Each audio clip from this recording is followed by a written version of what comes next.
All right, fast approaching the hour of 8 o'clock. I'm glad you're still with us. For those that have been with us right from 6:30 when Morning at NTV got underway. If you are just joining us from wherever you're watching, could be across the country, the region, and indeed the world, we are glad you've chosen Morning at NTV. Welcome again. I'm Chris Higenyi, and this is the Kickstarter segment. Adaptation to climate change in Uganda is going to be our topic this morning. I have very interesting guests who will be talking to us about some of the things that many of you might not want to pay good attention to and why you must. Tackling climate change crisis in this country is a multifaceted intervention, and there are so many people that are doing their best. It could be 2 cents here and there, but no doubt it's designed to reverse what is one of the issues that people across the globe are grappling with. But before I introduce them, let's just go through what is our preamble this morning. The complex linkage between environment, climate change and migration is increasingly capturing global debate. Uganda faces widespread environmental degradation and high vulnerability to climate change impacts that cause livelihood hardships, inducing human mobility. However, the environment, climate change and migration nexus is not well understood, neither is it documented. But advocacy to address those challenges associated with environmental and climate-induced migration is on the rise. In that regard, the Uganda National Meteorological Authority updates the country on climate and weather patterns on a monthly basis. This morning, we have with us Mr. George Omonyi, who is the Manager Forecasting Services at the authority. Many thanks for joining us. Thank you so much. How are you doing? We are good. You were here some time last year. Yes. If I were to put you on the spot for some of the forecasts you made, many of them, well, hit it, others didn't. But the beauty about your job at the Meteorological Authority is that no one puts you on the spot if what you've said doesn't happen the way. I'm telling you. That's a good one. Yeah. We're also joined by Phiona Bonabana, Finance Lead at the European Union Youth Sounding Board Uganda. Thank you for joining us. You're welcome. Let me begin with Phiona. What is the European Union Youth Sounding Board? Well, good morning, viewers. Good morning, listeners.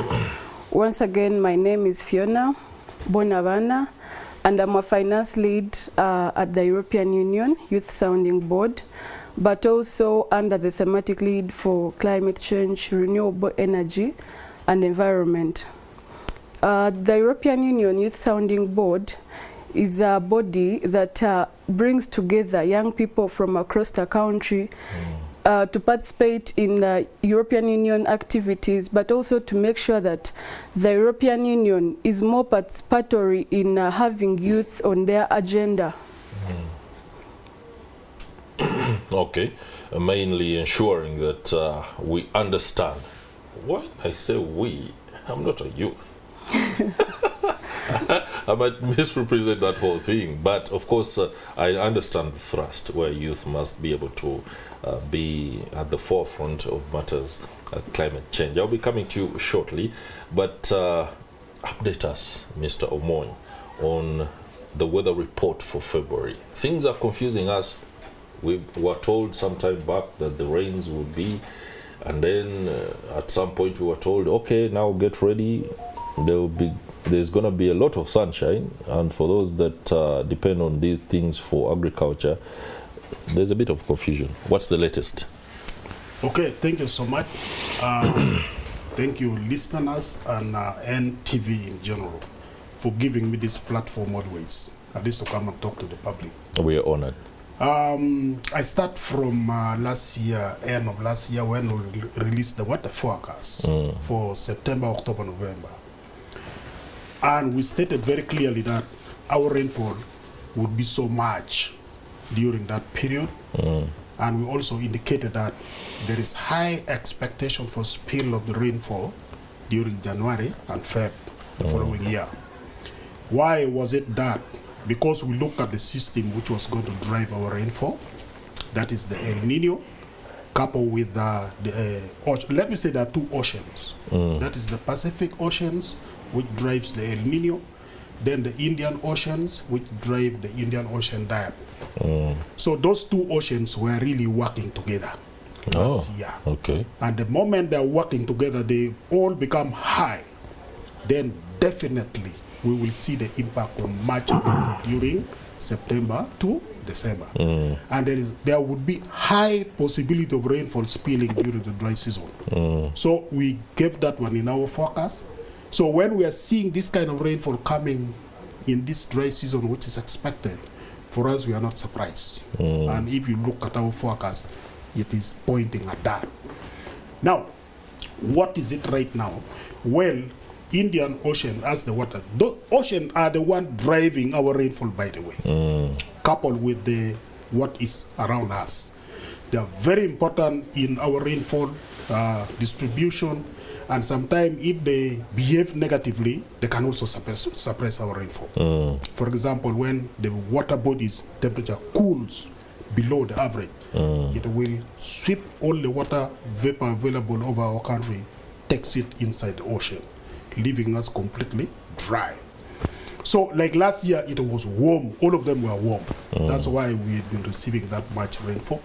So January, we had been seeing some on and off rainfall. Feb, we are also seeing some rain. Now, what is this kind of rain generally? The rain which comes during the dry season, because our dry season over the country, it is during the month of December, January, and Feb. But if you see rainfall coming during January and Feb, those are referred to as the off-seasonal rainfall. Those off-seasonal rainfall, normally they are driven by some system. And this system which drives this kind of rainfall, sometimes it is not a sustainable rain. And when they can come once in a while, then they disappear. But if you look at this year, we can see it is more, whereby if you observe it, it can be like something like the season has already started. Okay. Why? Because right now, the Pacific Ocean, it is still warm, it is high, but Indian Ocean has neutralized slightly. Since it is neutralized, but Pacific is warm, but their impact is still visible up to now. So, what do we have for this Feb? If you look at the rainfall which is happening right now, majorly it is area around the lake, then going to the western and southwestern. Lake, you mean Lake Victoria? Lake Victoria. Yeah. So the Lake Victoria also has its own dynamics of amplifying those signals. Just like the oceans. Exactly. The forests around, like Mabira, we have it also. You go to southwestern, we have the hills. They're good in moderating our local climate. So when you see this system is still present, they can easily amplify the signal of our rainfall. That will be observed. If you go to the north, you go to the eastern, well, they're also getting on and off, but the rainfall is not too much. Because they're experiencing more dryness. They're experiencing more dry condition compared to these other areas. That's right. So, what do we expect for this particular Feb? Feb is expected to be dry season, dry month with the highest temperature. But because of this system which is still trying to push rainfall over our area, the temperatures cool, particularly for the central and western. But in the northern and eastern, temperature is slightly higher. So this rainfall, the one we are seeing right now, we will keep on getting it. And the beauty with this at this time, if everything moves on well, it will match with the onset of the rain, which is expected at the beginning of next month. But we are still monitoring one of the systems. There is a weather system which always comes at the beginning of March. When it comes, it will disrupt our rainfall completely. That's the tropical cyclone. The tropical cyclone. Very common during the beginning of the year. Because right now we are generating the forecast for March, April and May, and we are going to release it by the 20th of this month. So 2 weeks from now. So by the time we are releasing, at least we will have seen the signal if the tropical cyclone is going to come, meaning there are high expectation for dry spell to be dropping in by the beginning of March. If it doesn't come, rain will continue normally. So what I can say, area around the lake, central, if I take the central, go to Nakasongola, it's quite different, dry. There is no rain right now in Nakasongola. So it is the lake influence which is giving us much rainfall around Kampala here and area surrounding the lake. Then go to western and eastern and midwestern and southwestern. They're also getting some good rainfall. Okay. Yeah.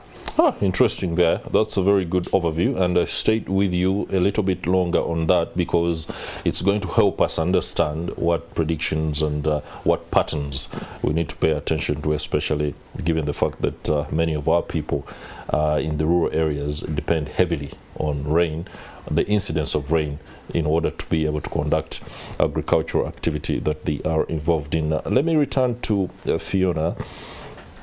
I know the youth are involved on fronts, including on aspects that are heavily affected by weather. But when it comes to gauging activity in what they do, that's for those who are in agriculture, is there a deliberate effort for them to understand these patterns? Is there an information sharing platform that helps them figure out what they ought to engage in because of the seasons, or, well, they are waiting for any other interventions that may come on account of them being recipients of these services? Well, thank you. One thing about the youth is that, like any other person in the country, they are affected by the changing weather patterns that are already happening, like the gentleman has explained from UNMA. But youth have always lacked this information, majorly because there is no access to this information. Yes, UNMA has published the information, but how many people, especially if we are talking about youth in agriculture, the grassroots, how many are accessing this kind of information? How many youth are on the internet? Leaving alone the youth, the indigenous person, deep down in Kazo, where I come from, how can they best access this information for them to plan effectively for the next season? We've already seen agricultural losses. We've already seen food insecurity in most of these dry places. Talk about Karamoja, talk about areas like Karamoja, then the eastern part of Uganda, the Teso sub-region. Yeah. That area, even the major societies in Uganda that are deep in villages have really experienced changing weather patterns. The drought is so high, even the flooding comes in. But the information, the early warning systems are not in place for them to prepare adequately for these events that enroll in future. So I think it is a setback from UNMA. Yes, they process this kind of information, they publish it, but how can it best be understood by an indigenous person, by a local person who does not even understand English, that this report is published in? Okay. Yeah. I think that's a direct question to the Meteorological Authority, and I'm glad you're sharing the platform. So attend to those concerns. What is the information flow chart like? Is it internet, away from the internet, publication of this information from the media? Chris can access it, but my Senga, my other people in Butaleja can't. How are you rolling out this information? Okay, thank you so much. Thank you for that good question. Most of the time people raise that question, and when it comes to weather, there are three major things. One, accessing the information. Two, understanding the information. Three, putting the information into decision making. So How do we approach all those kind of things? As UNMA, all Met services across the world, we work in a multi-sectoral approach, whereby we bring on board everybody, because weather affects all sectors of the economy. That's right. So how are we doing it in Uganda? In Uganda, we are working with, because they're nearer the farmers who are at the grassroots, the district local government. They are our key partners. The civil society organization within the district, the NGOs who are working also at the district, then some other, the religious leaders. What have we done? The media. Those are all key people, like the local FMs across the country. So what have we done as UNMA? We started by building that capacity in understanding, interpreting this information, whereby, because the information, once it is packaged, it is scientific in nature, but now it is the duty of Met services to interpret this information to some of the key stakeholders, whereby they will be in a position to put it better to the end users. We did that capacity building in almost most part of the country. So once we generated this information, we normally send it to these key partners across the country. And from there, their work is to channel it to the last person at the grassroots. Like in a district, we have developed what is called the information flow chart. So the information flow chart starts with the key, the focal point person at the district, whereby through the office of the cow, they normally pick like the district production officer, and natural resource officer. Those are our contact person at the district. So once we generated this information, we package it, we send it to them. This information is comprehensive. Before, during the packaging of this information, we do what is called the co-production. In the co-production, once we generated the forecast, then we call the stakeholders to come and give an input to this forecast product. So these stakeholders, like the disaster management, the water resources, agriculture, health, and so on. So given the forecast, how will it impact your sectors? So like health, give the impact, both the positive and the negative, and advisories related to health. Agriculture also do the same, both the negative, positive related to agri. Agri, there are three subsectors. There is animals, there is crop, then there is fisheries, then beekeeping, the fourth one. So this information is comprehensive. It contains a lot of details. So once we share it with them, now reaching the district, district also has a channel at the sub-county. Sub-county, we have the extension workers, then we have also the sub-county chief, the one responsible. From the sub-county, then it goes to the parish. The problem normally comes delayed in this information. This information is perishable. It should not delay. Once these people receive, but the district, at the district, it is normally received in time. Because the moment we generate it, it doesn't take 2 days, they will have received it. So sometime when I reach the district, because we had been doing assessment, we always do assessment at the end of every rainfall season, if the people are really receiving this information.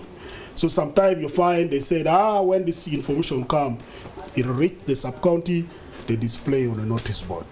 So they expect the farmer now to go and check on the notice board and utilize it. And relay that. So that is where challenges will come, that people might not be getting it. All right. I think that pretty much works like the average local government communication flow charts on just about every other service sector. Before that, we also translate these different languages into local languages. So far, we are translating 35 languages across the country. That should be sufficient for the Ugandan to be able to understand. Now, Phiona, when it comes to the various activities that youth are engaged in that might be affected by weather changes or changes in the patterns, how does the European Union position itself to be a buffer for some of these youth who might be adversely affected? Do they well, you are the focal person there. Tell us how the European Union is doing it for the youth in order to be the buffer to meet some of the challenges that are brought about by climate change. Well, thank you, Chris. I'm not a focal person at EU. Oh. Well, you Don't are me. finance lead. Yeah. Money is very focal. Yes. If there is no money, nothing moves. True. Now that you are the finance lead, where do you look at and say the money should go into this particular intervention because the adverse effects are being felt more in this area than the other? Thank you. I'll speak, of course, for the board, the European Union Youth Sounding Board, where I am a member, but also a finance lead, as mentioned. Okay. The European Union is doing tremendously in providing capacity building for the youth to be able to take part in these projects that they are doing, but also getting information that is reliable. Then also the European Union is doing so much in providing grants for startups. It has helped youth to be able to take part in their activities they are doing. Also supporting their organizations like the EU, where the sounding board where I'm a member. The EU is coming in to support some of our projects, that like the community-based organizations that we have. It is coming out to provide not only physical support, but also financial support. They are coming out to support activities like agriculture, production, like eradicating poverty in some of our local communities that we represent, because the European Union Youth Sounding Board has members around 20. And each member is representing either a thematic lead or a region they come from. So it is, the European Union is working hand in hand with us, the members, to represent our communities, but also providing resources so that we take forward our activities that we are doing. Personally, I'm into climate space, and they are doing so much. They are providing me the information required, but also they have financially supported me to even attend the Conference of Parties. So I commend that for the European Union. Okay. You talk about the Conference of Parties. That's just ended COP28 in Dubai. Later on, as we dive deeper into matters climate change activism, we will want to understand what were the takeaways for the youth from the COP28. But allow me briefly return to Mr. Omonyi from the Meteorological Authority. We need to thresh out this matter pretty well, especially because many of the farmers across the country are grappling with issues. For example, the maize farmers today don't have where to sell, and where to sell their produce. The factors for that, responsible for that, are many, including accusations, allegations that the maize has aflatoxins, but there's also the possibility that they grew a lot of maize because they thought things were going to work out in terms of market accessibility. That didn't happen that way. Is there specific intervention, or is there a chance, I don't know how to phrase this, but what I want to understand is whether UNMA, how do you pronounce the acronym there? UNMA. Does it categorically craft any specific messages for farmers away from informing them about weather patterns? I don't know whether that makes sense. Yeah. Is there a deliberately crafted message for a farmer who might want to grow a certain crop but ought to grow another on account of the weather? Please educate us on that. Okay, yeah. Thank you. I stated that one before. I should have listed. When we talk about the co-production. Co-production. Co-producing or co-producing the climate information. Yeah. So how is it done? UNMA generate the forecast. After generating the forecast, yeah, I can say during the month of March, April, and May, we are going to receive much rainfall. So the question can be, so what? That's the big question from the farmer. So to answer that, so what, is to bring on board what is called the co-production of the climate information. So in co-producing this, it is bringing different sectors to come and give input into the climate information. So for farmers, we use Ministry of Agriculture, Animal Industries and Fisheries. They look at, we give the forecast information. That one is a forum that we always organize before we release the forecast. So after generating the forecast, then we call a forum. All sectors come on board, and we normally take like 2 to 3 days, whereby they generate advisories. Number one, they start by given this particular forecast, the projection for the weather. Give us the what? The impact. The impact give both the negative and the positive impact on crops, on animals, on fisheries, then on beekeeping. Because there are 4 subsectors in agriculture. So they give both the negative and the positive impacts on those subsectors. After giving both the negative and the positive impact, then give also advice. What should a farmer who is on crop do based on the projection? What should a farmer on animal keeping do based on the projection? What should a farmer who is on beekeeping do based on the projection? What should a farmer on the fisheries do based on the projection? So it is a very comprehensive information. It is not about the forecast, what is going to happen, but what should I do? What is expected impact? So it is a detailed information. That is how we normally bring on board detail of what a farmer should do. That is adaptation. Yes. Yeah, to climate change. Fiona, the youth in the ones you superintend under the youth sounding board, are they involved in any of those other activities specifically? Well, like, for example, you talk about beekeeping. Beekeeping is very integral. The other day I found out I was shocked.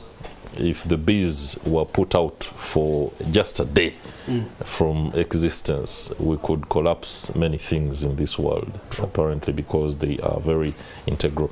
But just take us through the youth activities so that we can understand before we transition to mitigation of climate change effects. I would say the youth are the ones holding the country in terms of food supply. The activities they are doing, you mentioned beekeeping. Youth, even on the board, I have youth that are already in that sector of the economy. They are taking place in activities like animal rearing, beekeeping. Some are even into fertilizers. They produce organic fertilizers for agriculture produce in some of the local communities that we represent. So I would say youth are stepping forward. This time I see them on the forefront. They are taking part in activities that I've mentioned and more others. Even youth are into innovation. They're into innovation. I have a colleague that is doing waste recycling. She's a youth, and it is a woman who is doing that, who is still in the age bracket of the youth. So I would say youth are actually taking part, but of course they are facing limitations. Some of them, when they start up some of these innovations or activities, they are limited by the funding. They cannot access loans from banks because of the they do not have any security. They are faced with limitations to do with policy. So I feel youth are really taking initiative to take part in some of these activities, but of course they are facing limitations. Okay, good enough. The European Union is able to offer some funds. What are the available thresholds under which youth can access funds from the European Union in order to help them adapt to climate change, especially for those that are doing mainstream activity, including crop production and, for example, beekeeping? Is there a cluster of categories where you can say, me, if I want a grant of $25,000, by the $25,000 is just for debate purposes, somebody might get worked up and say, hey, I'm going for that. What are the various clusters that people can be able to access money or funding from the European Union? For sure, the European Union has already supported youth. They have always put in place grants and funds for some of the activities, even especially in the agricultural output, because when you look at agriculture, it is the backbone of Uganda, really. So there is a grant called the Agricultural Financing Grant that is provided by the youth from the European Union, and from the last time I checked, it should have been around 10,000 euros. Yeah. There is also grants for innovations for youth from the European Union. Yeah. Okay. All right. That sounds good.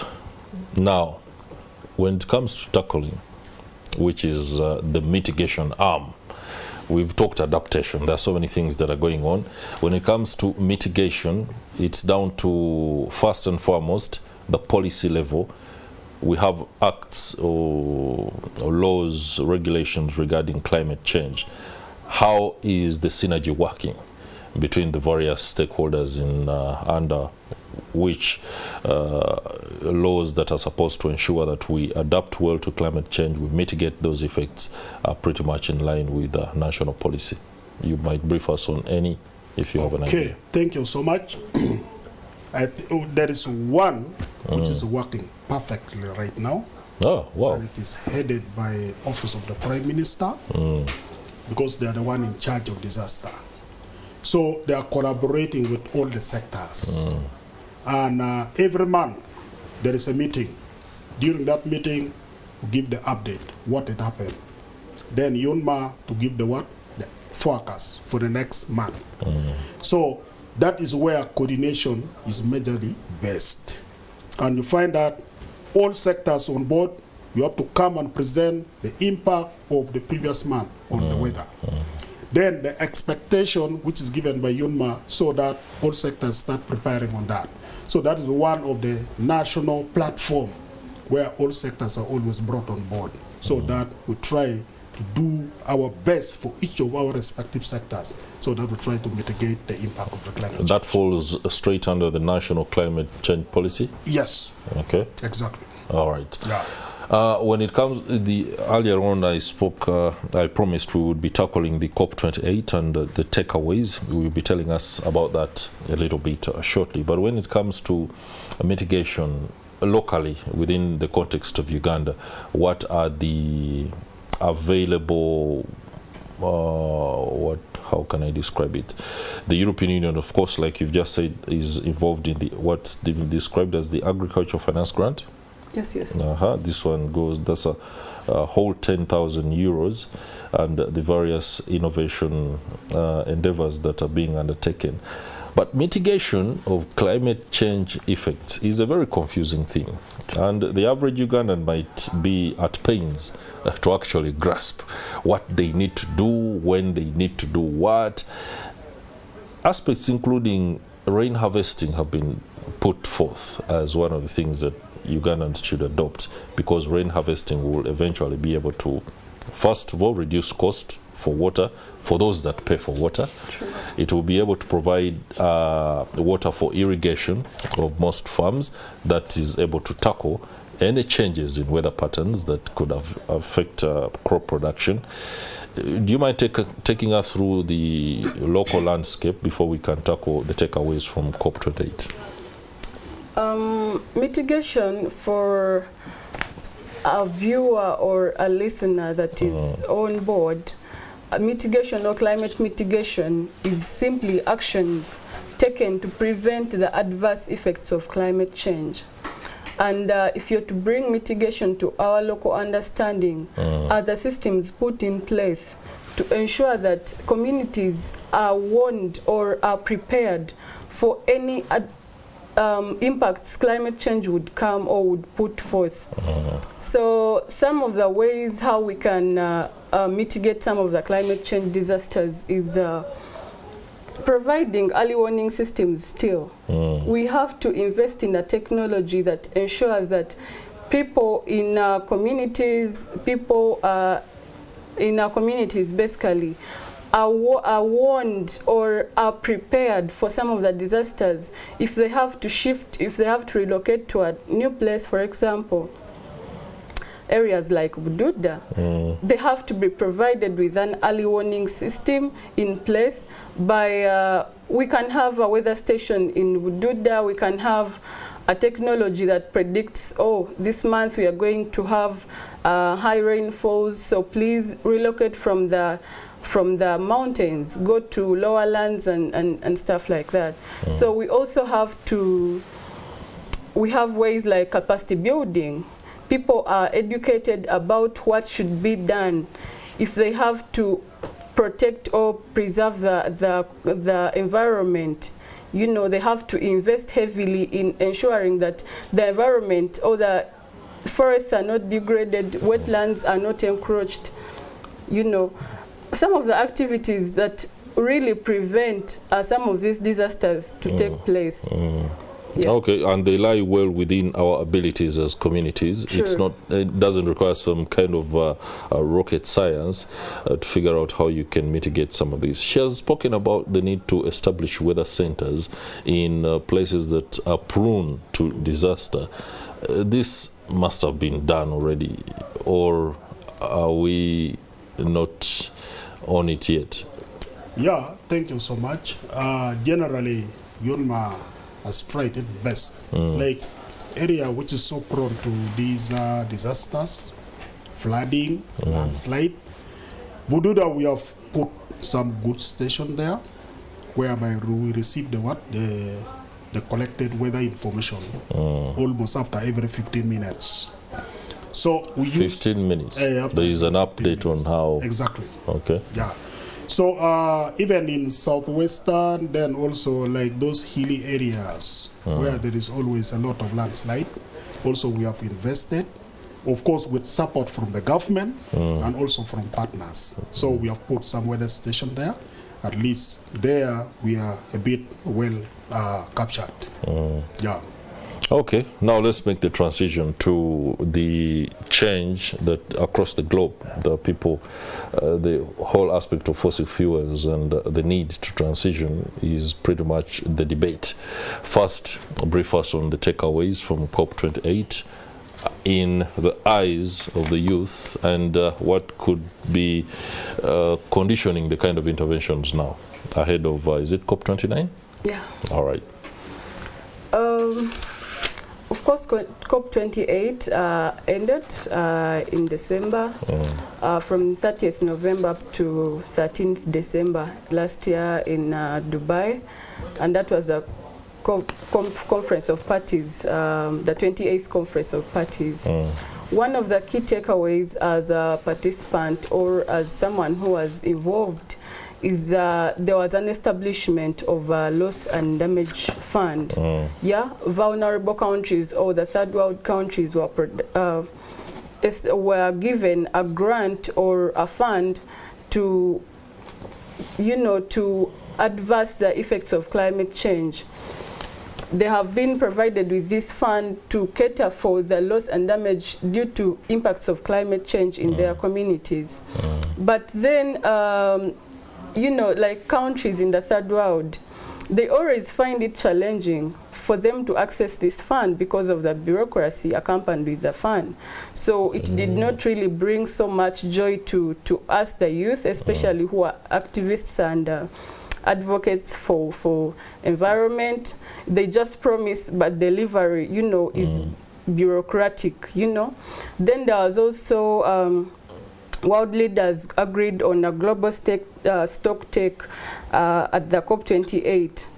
Global stock take is one that raises ambitions of parties or countries, part of the UNFCCC, to be in line with that, to achieve the targets they set for their national determined contributions, or the NDCs. NDCs, yeah. Yes, so the world leaders agreed to have this in place, which was a plus for us, the young people and the activists on the global scene.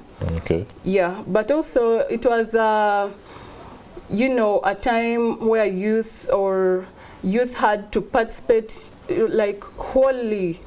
There was no limitation like the other previous COPs. Youth were able to find funding, and on this note, I really want to thank the TAD Foundation, which made possible for me to take part in the Conference of Parties.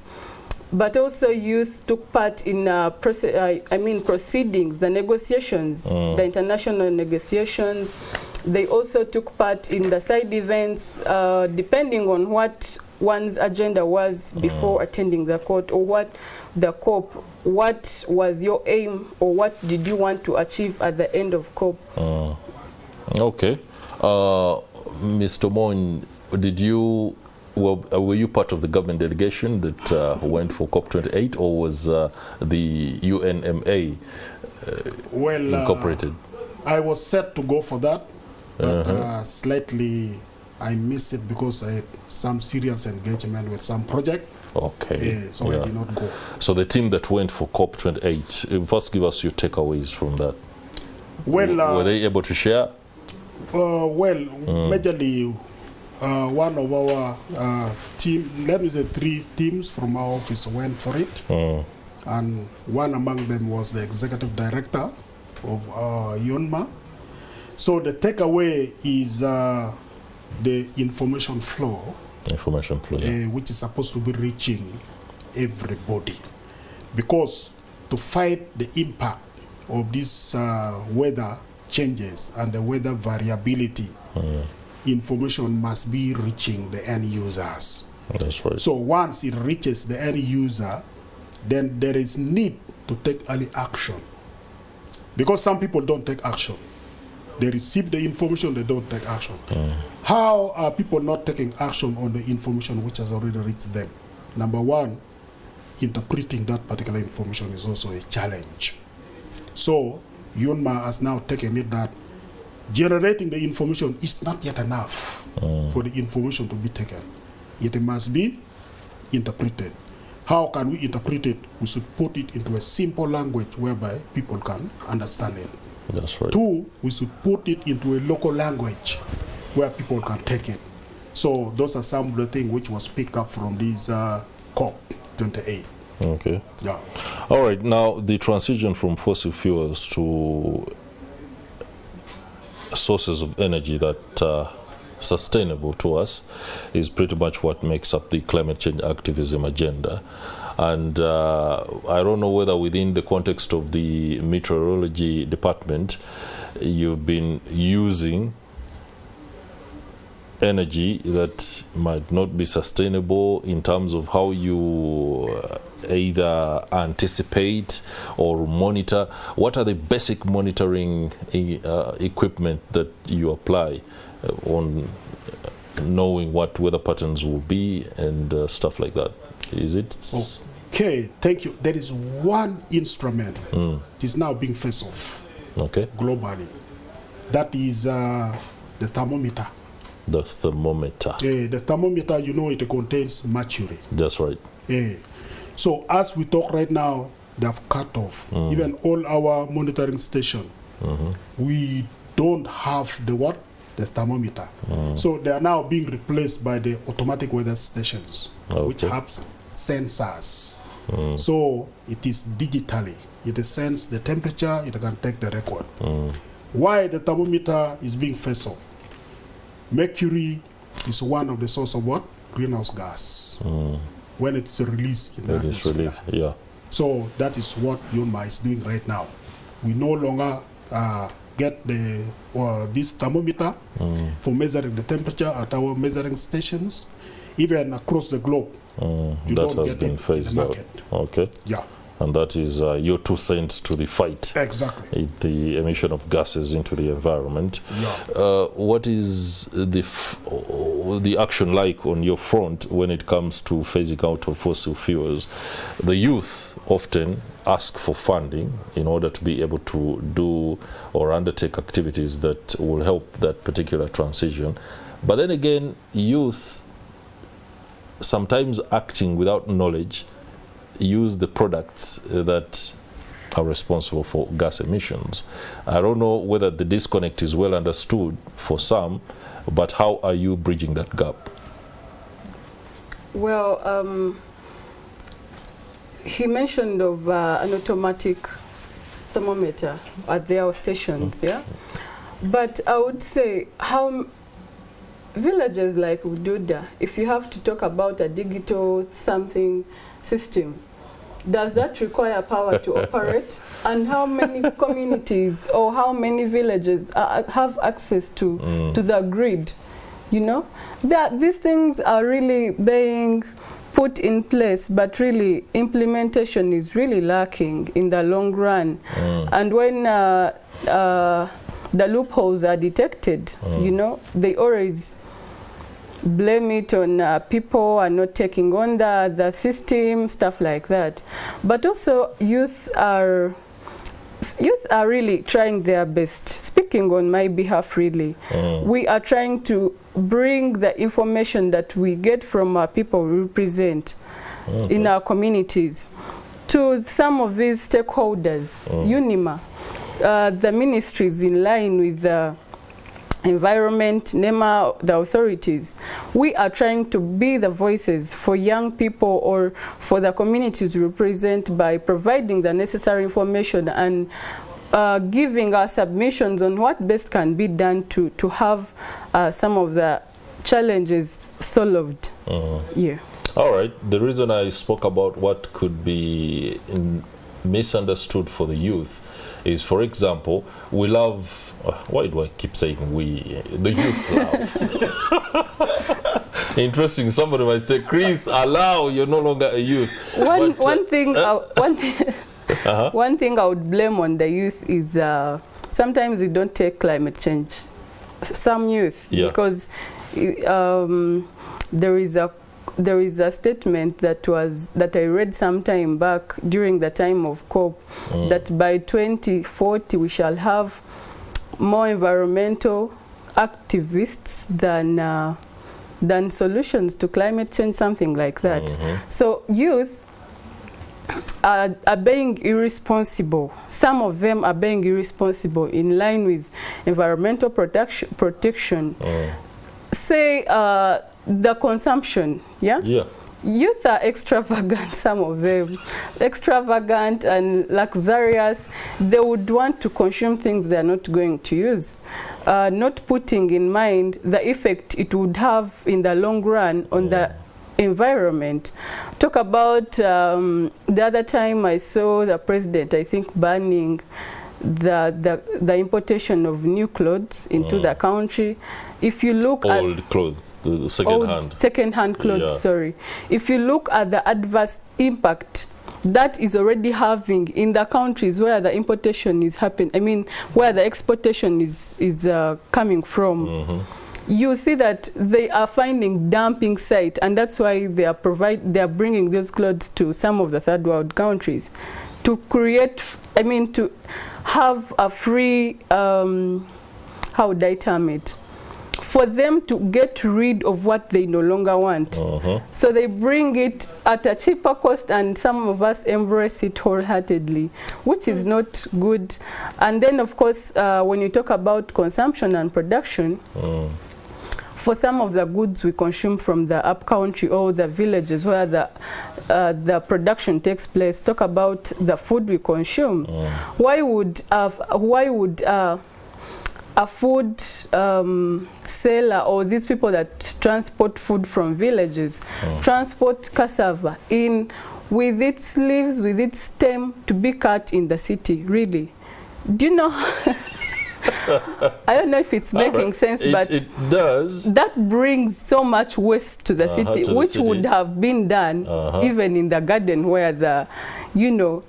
Yeah, that is more like the post-harvest handling processes, and those are challenges that are registered in pretty much many sectors. It's not only within the food industry, but it's a multi-sectoral intervention that it's needed for that particular thing to be addressed. You spoke about consumption patterns among the youth and the ability to be an activist while at the same time doing things that are detrimental to the environment. Those are the contradictions of some of the things that we do, and that's why you say there will be more activists than solutions for climate change in the near future. But that does not stop us, especially people who look at the effects of climate change as really profound, and action is needed right about now. When it comes to the various actions that are rolled out across the globe, we see nations reluctant, especially the economies that are already advanced, because for them they have ways of going around it. For us that don't have, we suffer the consequences. When it comes to global movement for climate change, do you see the activism as well pointed, or there are questions that need to be answered by activists, Mr. Omonyi? Okay, thank you so much. I know it's an uncomfortable question.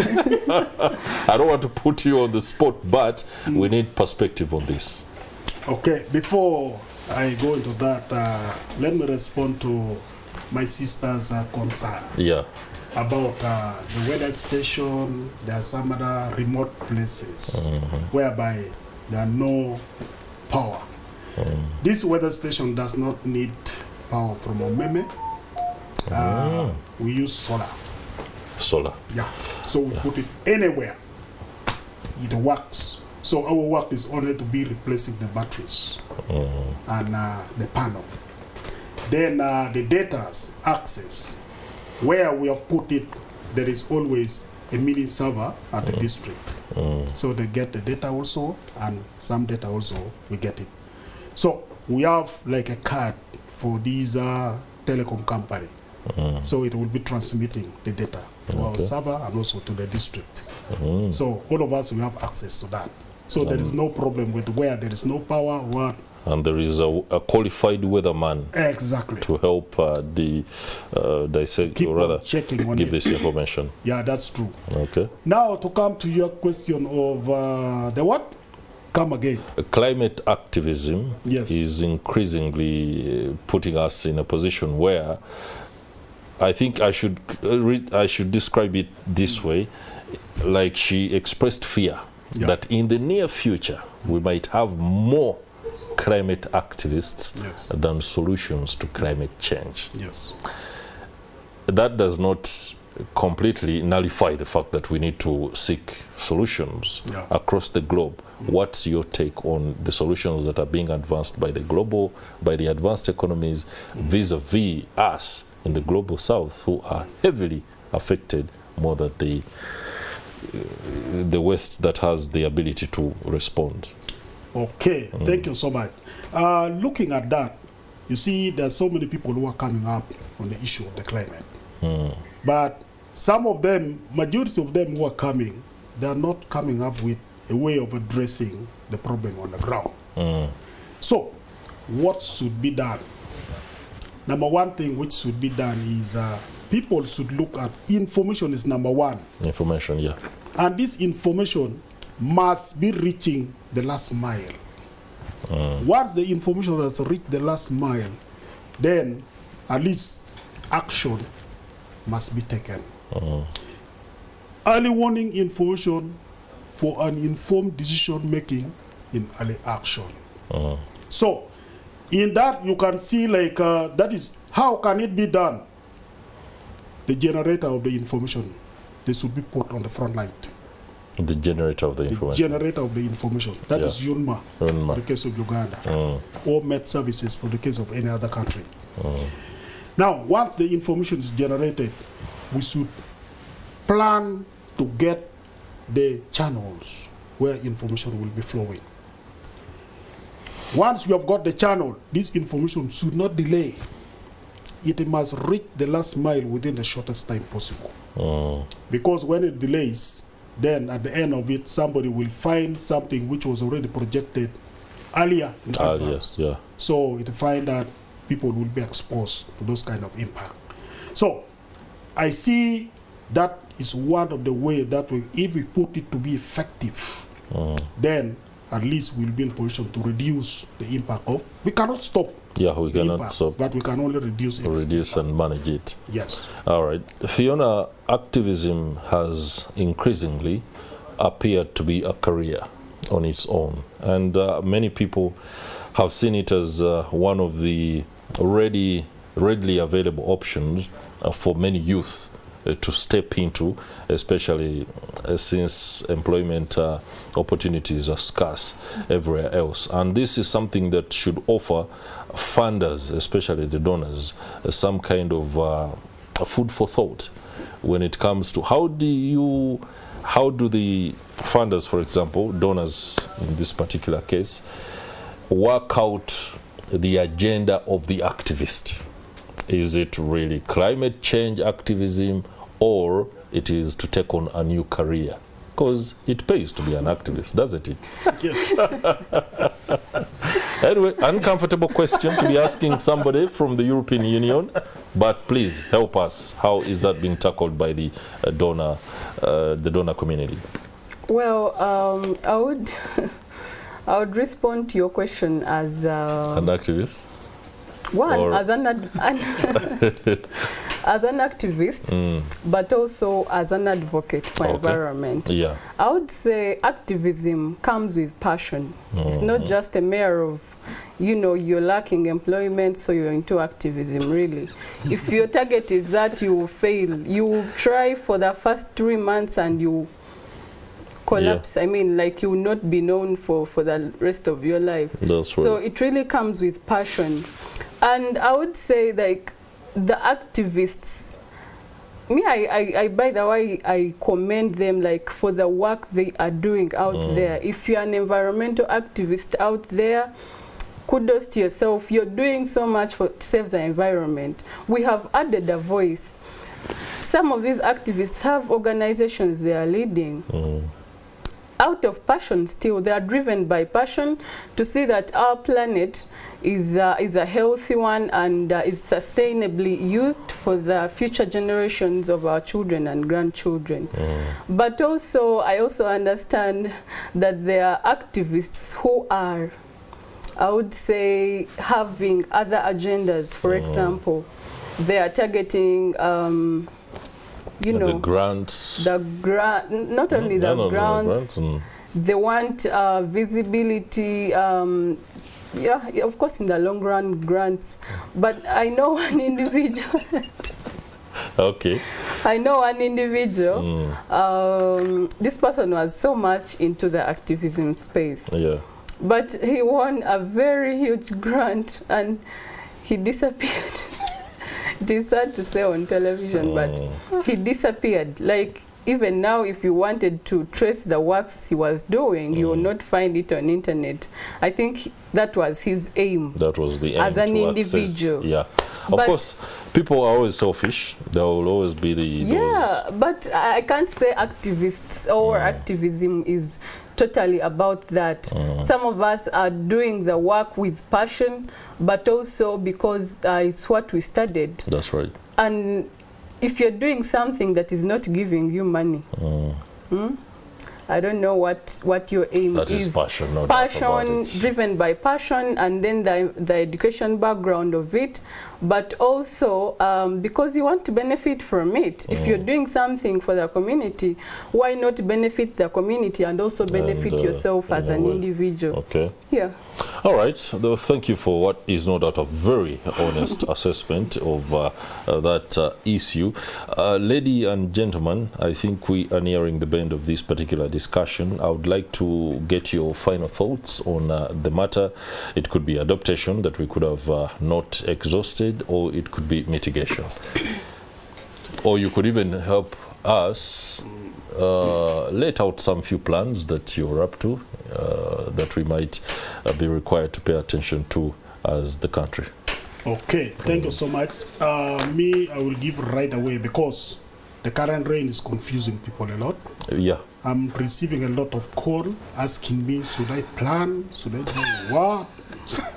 This is a big question. Interesting, yeah. So, I want to make it very clear.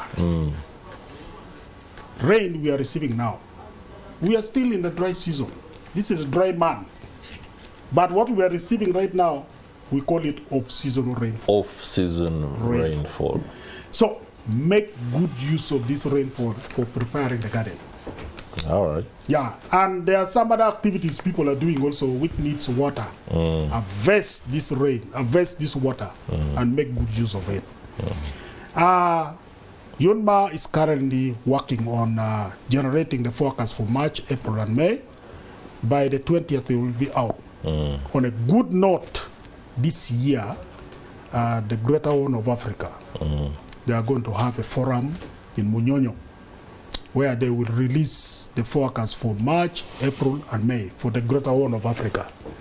So after we have released that one, then we are going to start downscaling our national forecast for the country only. The one we are going to release in Munyonyo will be for the whole of the Greater Horn of Africa under IGAD. Okay. Thereafter, we generate our national. After generating the national, then we go to subnational. Because in the subnational now, we go to the western, we go to the eastern, we go to Karamoja sub-region, central. We generate another specific forecast for those regions. And those forecasts are more precise compared to the one for the whole nation. Okay. So by the 28th, the forecast will be ready. We are going to release it officially. I would love you call me again so that I can give this forecast to people. Okay, no doubt. We always, of course, are very happy to amplify this particular information as and when it's available. Good. And no doubt our collaboration with the Met services is something that is ongoing. Good, good. Your last words, anything that you would like to tell the youth with regard to adaptation and mitigation?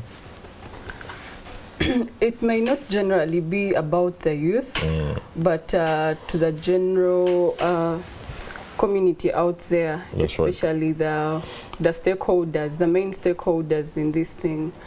I earlier mentioned how the world leaders agreed on the global stock take, which of course included transitioning from fossil fuels and abated coal into renewable energy and other alternatives. So I want to take this opportunity to add my voice to the other many activists that are not given attention to or are termed with other names and stuff, that it is the time really to have alternatives to transition from fossil fuels. As a ministry, for example, Ministry of Energy, Ministry of Water and Environment, the authorities like UNMA, authorities like NEMA, to come forward and provide alternatives, and actually alternatives that are affordable or are cheap for even the local, a local person deep in the village can afford. If you're telling them to leave, to transition from cutting firewood, you know, for fuel, I mean for cooking, into maybe having cooking stoves or briquettes, any other alternative that may work for them. How are you coming in as government to subsidize the price of these alternatives? But also I want to call upon UNMA as an authority, as a body. Yes, thank you for always providing the weather updates.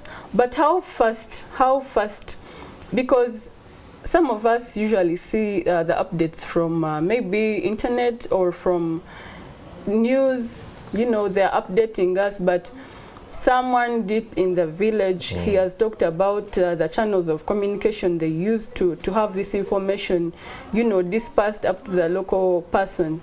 But sometimes the information comes in really late when they cannot change anything they have already planted, you know. So I would call them upon to have a very fast channel of communication, especially to our communities, the vulnerable communities in the upcountries, vulnerable communities in the disaster-prone areas, to have this information in time. If you're going to publish the new report on around 28th Feb, how fast can they have it by 1st March at least, so that they plan accordingly? Otherwise, I thank you for the opportunity to be hosted here. All right, thank you very much. It's an honor to be able to host and get your perspectives on climate change and all the interventions that are ongoing. I'm sure the gentleman from the Uganda National Meteorological Authority has it and has already shared, in fact, on how the dissemination of information has been simplified. Many thanks, Mr. George Omonyi, Forecasting Services Manager at UNMA, and many thanks to you too, Phiona Bonabana, Finance Lead at the European Union Youth Sounding Board. If this particular discussion has not emboldened your understanding of matters on weather as well as climate change, then you can be rest assured Morning at NTV will again be able to bring you these and other conversations in the future. Let's